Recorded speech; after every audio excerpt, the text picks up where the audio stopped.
Ghana nso sabi ansa na eba no. Na asante daneman. Ghana ansa na Ghana eba no na asante na daneman. Na ho na bo no bo mo be kase na nka ho be ka ho mi enko unity state yen mom nya baako. Ni enya ya otesa broche himani ya prime minister. Ni enya ya otesa broche hene na fe nso na ya prime minister. Yen nyina wo Ghana bakoso na ya se de ewura fie. Na se skedwada ti ase na wo ho de broni antimi. Obi ani ho obetimi.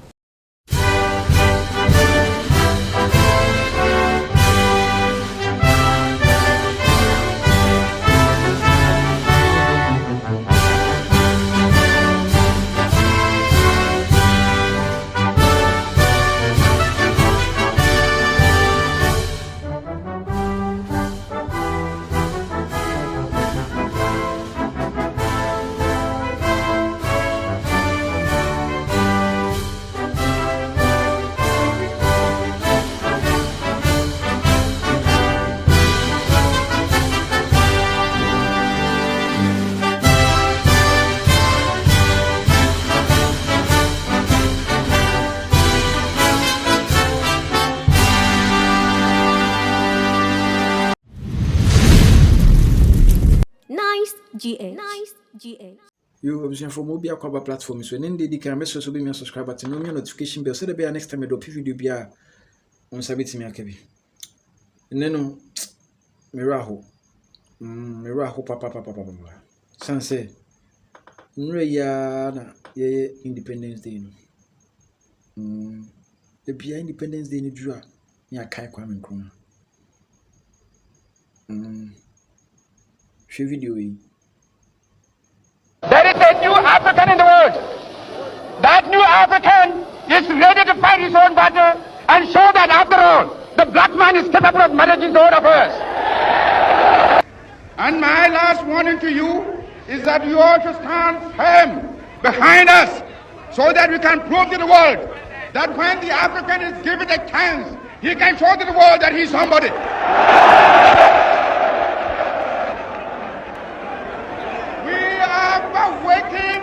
We shall no more go back to sleep anymore. We are going to demonstrate to the world, to the other nations, young as we are, that we are prepared to lay our own foundation.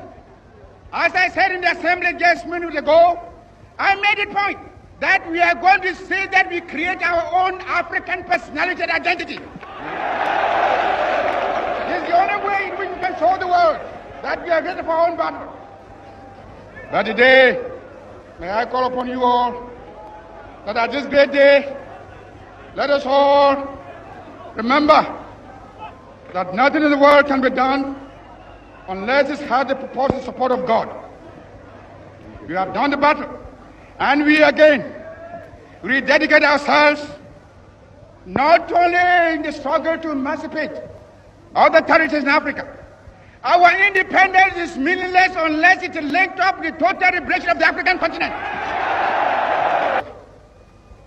And here, I will ask the band to play the Ghana national anthem.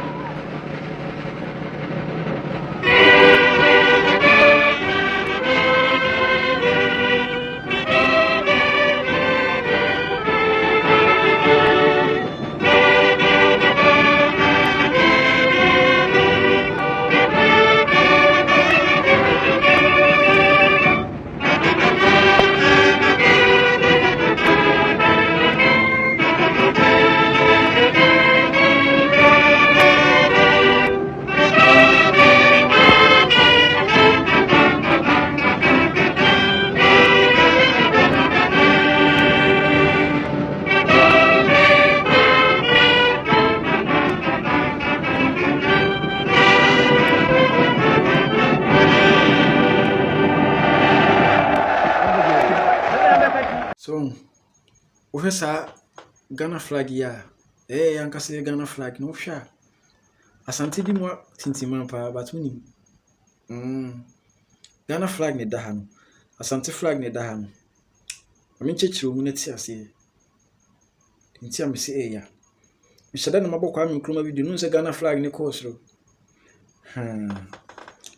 na de nti am e kire Ghana flag ne Asante flag ne say wo Ghana flag na wo say black na Asante flag ne patch say bibini sikenia otinwem right good and a Ghana flag no so kire say na nanom red ne kire say na nanom om bri omujani yellow ne kire sika kokwa ayewo na green no e kire ye forest ne ade na busa ho say gold any inwem no omo fafiri sa black star no bibini no a otinwem no e no ti asemi o once yentimi enyi Asante flag enfree Ghana flag ma adwen ma so ho ya na mero aho yento aso Kwame Nkrumah no wabɔ ne modern no kre ubi aka Kwame Nkrumah bɔ ne modern na why bibia nti ona ayi poster boy for Independence Day na emi ya say Independence Day duru on man ye Asante free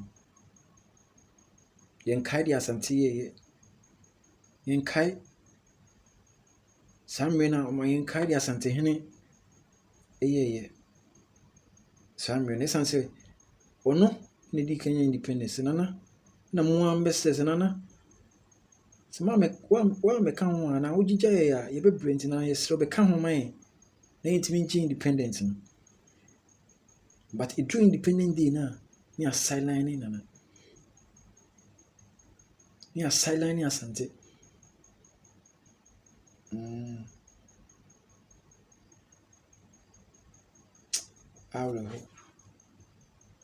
Awreho esan say matena se adwen ade mi hu sa say no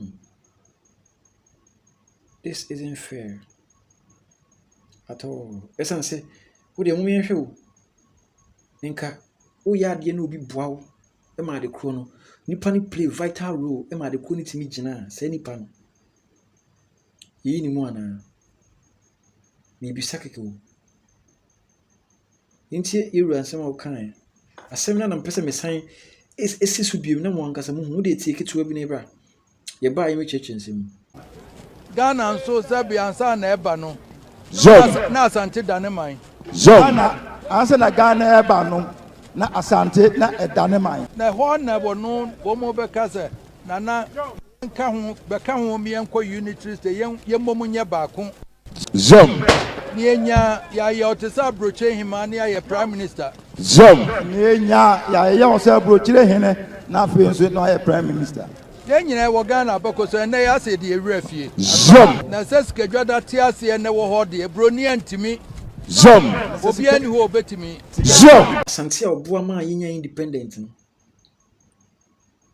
eyi ne totwe ye kan Kwame Nkrumah this is not fair.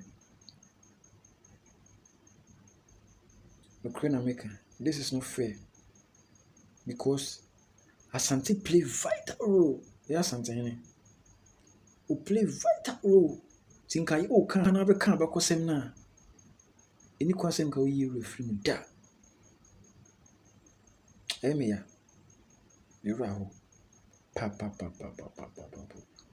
But we are very fine. Na mkasa metwa so a bai Cote d'Ivoire president BP mu na okwachia Iru na oka nsem da Iru ase ne dwuma pa wo bo ne ade oda na se yepa yinkoti ma ye ba ye betwa so mesro comment section e odia fa comment bra me number ni go no betimi afre me ana e WhatsApp ana betimi voice note ama me no akire wadwen e wa asema me kan hu se me boa ana se bia wo ne me ya adwen ana ne me nya adwen we ka bia support ya na yinti venu lui annoncer son arrivée depuis hier. Nti ono twa na mo ba be dru ha na enro asa na oba no osuma no ambassador oba ontumfo fie obeka kire no de mania me bon. Alors le président me charge de dire à sa majesté toute sa considération. Nti oba be dru ha o se en kan kire ontumfo fie yo wo kese no de man. Ses remerciements pour toutes les actions qu'il a menées dans le cadre de la crise peut survenir en Côte d'Ivoire. Na odana sipi wo tema ntokwa bi si Côte d'Ivoire ohono obo mu de greati odana si. À cette occasion, il a reçu ici son aîné, paix à son âme, le président Henri Konan Bédié. Na odikan so president Henri Konan Bédié wo ha obana wechiano. Aujourd'hui, étant rappelé par Dieu, il est l'aîné de tous.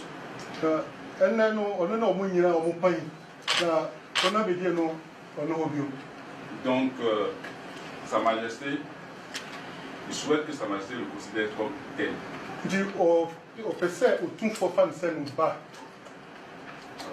Donc, il est là, il a à sa disposition Sa Majesté. Il fera le match aujourd'hui et demain, il sera au Forodia. Voici le message que son Excellence, M.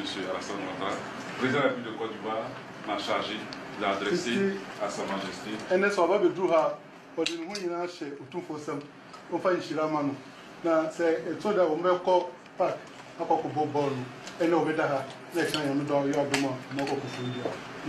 President Alassane Ouattara, you say one country or two for actually.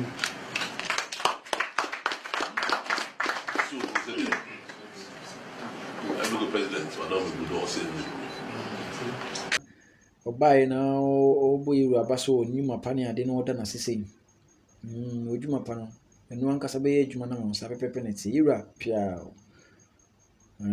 apia we de beda se na ohwe me ne no na eyare osem nemum mesre fa nso adwen kire bra me number na iguo no obetime voice note na obetime afre WhatsApp beda se ohwe ene ndi kan me subscribe button no.